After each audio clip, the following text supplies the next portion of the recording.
Hi hello నమస్తే, నేను కృష్ణాంజనేయులు.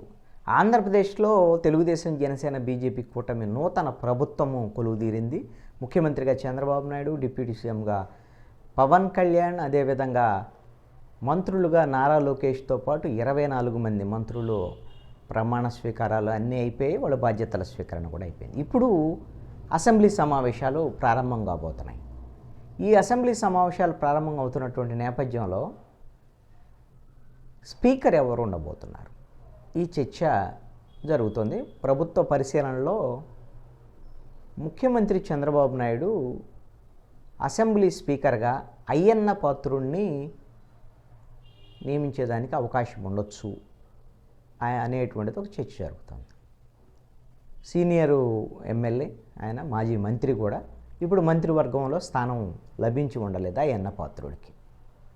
ఈ నేపథ్యంలో అయ్యన్న పాత్రుడు కూడా ఈ మంత్రివర్గంలో కొత్త యువతరానికి అవకాశం ఇవ్వడం మంచిదే.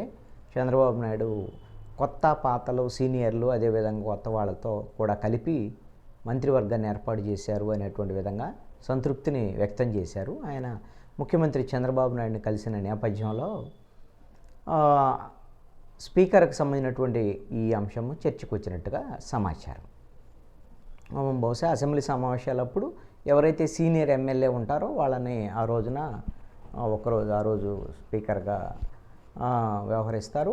ఎన్నిక జరిగిద్ది. ఎన్నిక ఎలాగూ 164 సీట్లు కూటమికి వచ్చాయి కాబట్టి స్పీకరు వీళ్ళ అభ్యర్థే ఉంటారు. బహుశా తెలుగుదేశం నుంచే స్పీకరు కన్ఫామ్గా ఉండేదానికి అవకాశం ఉండొచ్చు. అయితే ఈ ఎన్నికలకు ముందే రఘురామకృష్ణరాజు, వాస్తవంగా రఘురామకృష్ణరాజు ఉండి నుంచి అసెంబ్లీకి గెలిచారు. అసెంబ్లీకి సీటు తీసుకున్నటువంటి నేపథ్యంలో ఒకవేళ అసెంబ్లీ గెలిస్తే స్పీకర్ అయ్యేదానికి అవకాశం ఉంది అనేటువంటి రఘురామరాజు గురించి చర్చ కూడా జరిగింది. నేను గిన స్పీకర్గా ఉంటే ఎలా వ్యవహరిస్తానో, అప్పుడు జగన్మోహన్ రెడ్డి పరిస్థితి ఏంటి, ఇలాంటివన్నీ కూడా అతను జనరల్గా అన్నీ మాట్లాడుతూ ఉంటాడు కదా, ఏది పెడితే మాట్లాడుతూ ఉంటారు కాబట్టి ఆయన రోజు ప్రెస్ మీట్లు పెడతాడు, మాట్లాడుతూ ఉంటాడు తనకు తోచినంత. తను స్పీకర్ అయ్యేదానికి అవకాశం ఉంది అనేటువంటి విధంగా కూడా మాట్లాడారు. సరే, మొన్న మంత్రివర్గంలో కూడా అవకాశం దొరికిద్ది అనుకుంటే ఆయన దొరకలేదు. వాస్తవంగా కూటమి తరఫున నర్సాపురం ఎంపీగానే పోటీ చేయాల్సిందే, కానీ బీజేపీ సీట్ ఇవ్వలేదు. బీజేపీ అక్కడ శ్రీనివాస్ వర్మని నిలబెట్టడం, శ్రీనివాస్ వర్మ ఎంపీగా గెలవటం, అతను కేంద్ర మంత్రి కూడా అయ్యారు. ఇక తర్వాత తెలుగుదేశం పార్టీ సీట్ ఇచ్చింది. ఉండి నుంచి రఘురామకృష్ణరాజు అయితే గెలిచాడు. మరి ఇప్పుడు అయ్యన్న పాత్రుడు స్పీకర్ అవుతున్నారు అని అంటే మరి రఘురామకృష్ణరాజుకు బహుశా స్పీకర్ అవకాశం ఉండకపోవచ్చు అని, మంత్రిగా కూడా అవకాశం రాలేదు పాపం. ఇప్పుడున్నటువంటి పరిస్థితుల్లో మరి రఘురామకృష్ణరాజు పాత్ర ఏంటంటే అసెంబ్లీలో ఎలాగో ఆయన ఎమ్మెల్యేగా అడుగు పెడతాడు, ఆయన ప్రభుత్వం తరఫున ఆయన కూడా మాట్లాడేదానికి అవకాశాలు ఉండొచ్చు. కానీ ఉన్నతమైనటువంటి పదవులు దక్కేదానికి మాత్రం ఇప్పుడైతే మాత్రం స్కోప్ కనపడటం లేదు. ఇక సీనియర్లుగా ఉన్నటువంటి తెలుగుదేశం పార్టీకి సంబంధించినటువంటి నాయకులు, కొంతమంది మంత్రులుగా రానటువంటి వాళ్ళ విషయంలో కూడా చంద్రబాబు నాయుడు వాళ్ళతో మాట్లాడుతున్నట్టుగా సమాచారం.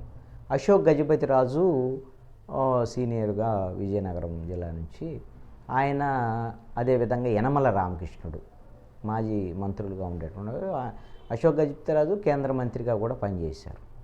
వీళ్ళిద్దరినీ ఇప్పుడు కేంద్రంలో ఎన్డీఏలో కూడా తెలుగుదేశం పార్టీ భాగస్వామిగా ఉంది కాబట్టి బీజేపీ సహకారంతో యనమల రామకృష్ణుడు, అశోక్ గజపతిరాజుని గవర్నర్లుగా పంపించేదానికి అవకాశం ఉండొచ్చు అనేటువంటి దాని మీద ఒక చర్చ జరుగుతుంది.